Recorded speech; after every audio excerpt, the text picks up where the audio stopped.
First of all, I warmly welcome you to my YouTube channel. It's a great honor that you're joining me again and are interested in my content. By the time this video goes live on Wednesday, the channel will definitely have more than 20,000 subscribers, which makes me both very proud and extremely grateful. Thank you so much for watching my content. By the way, please let me know in the comments how I can make things even more interesting for you, or perhaps transform these videos into something truly unique and special, and I will certainly do my absolute best to incorporate each and every one of your creative suggestions, of course. So let's move on to the drink itself, and I'd like to share a few detailed thoughts about it.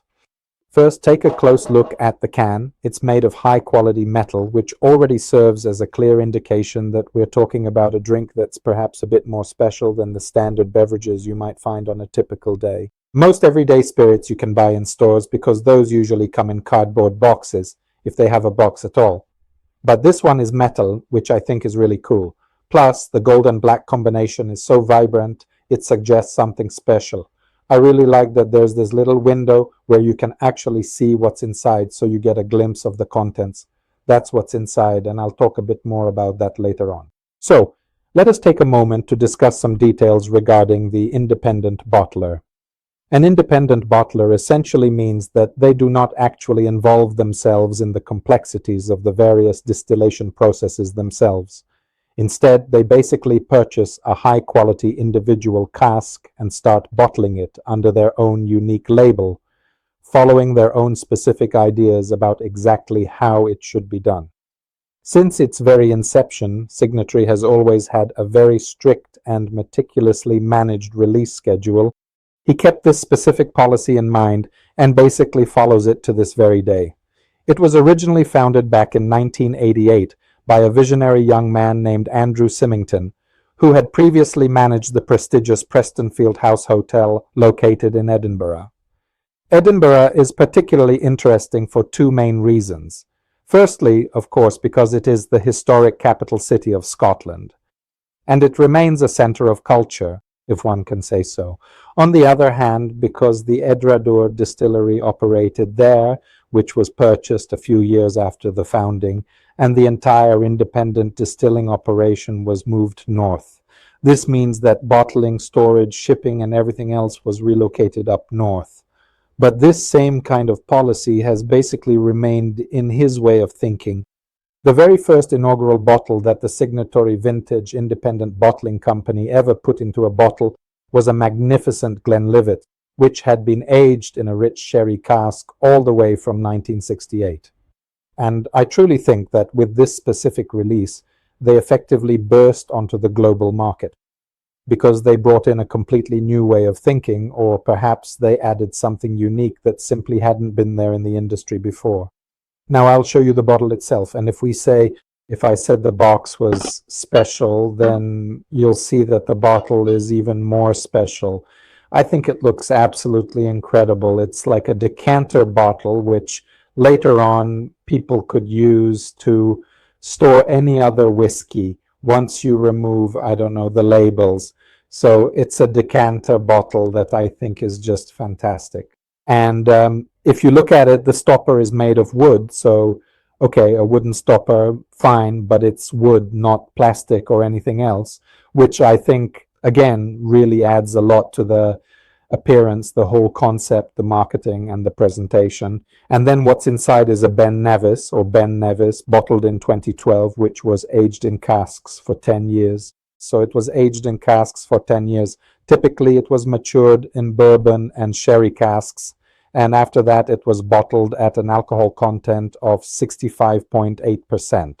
As you know, the whiskey law stipulates, among other things, that the alcohol content must be at least 40%. If it does not reach that, they cannot label it as whiskey. This not only meets that requirement, but far exceeds the minimum alcohol content, since it was bottled at 65.8% alcohol. A couple of thoughts about Bunnahabhain. It's one of my personal favorites. They make a lot of excellent spirits. The distillery is located on the northeast part of the Isle of Islay, and since its founding, it has changed a lot, just like most distilleries, in my opinion.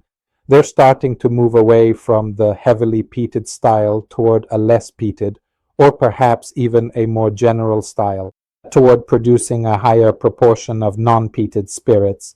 I read that their master distiller makes about 20% of all the spirits to be distilled heavily peated, so they can secure a place for themselves in various blends, but those that they bottle themselves or those they sell to independent bottlers perhaps receive a slightly different kind of care or a different approach altogether.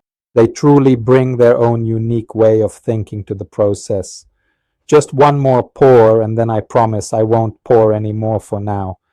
And after that is done, I'll talk a bit more in detail about it. So far in my experience, I've only ever had one other Edredor bottle, and its deep color was exactly as dark as this specific bottle released by Signatory. Basically, it's almost as if, well, I don't really know how to put it, but it is quite remarkable.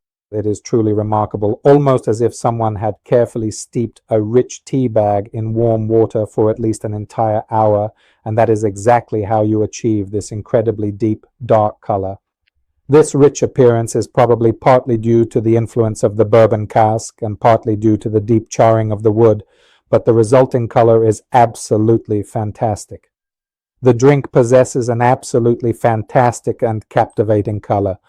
When you take a moment to appreciate its aroma, you will notice it very strongly.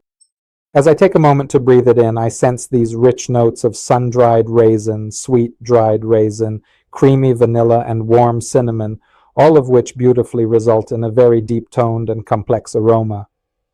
My lasting impression is that it is almost as if you were smelling a very fine, well-aged drink that has matured over many years. Because of this incredible profile, I would really like to finally taste it right now to see if the flavor matches this wonderful scent.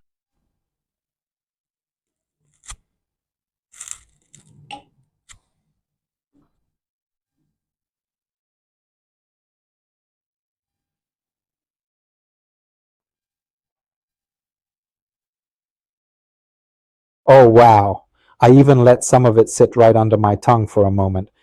Damn. For one thing, it instantly numbs absolutely everything inside my mouth, coming straight from the factory like this. It still feels as if my entire jaw is frozen solid, and I can barely even feel my own teeth right now. It feels almost as if the drink was still lingering inside, tingling just like that. Well, this sensation is probably due to the remarkably high 65.8% alcohol content, but the underlying flavors are incredibly deep-toned and complex. This particular whiskey, in my honest opinion, is definitely not a drink meant for casual everyday consumption, or for those individuals who are simply looking for something light and easy to sip on. Really love rich flavors. For me, the Bajvel is very similar to the Vermtav. You know, the whiskeys made with the Vermtav process have a very similar flavor effect for me.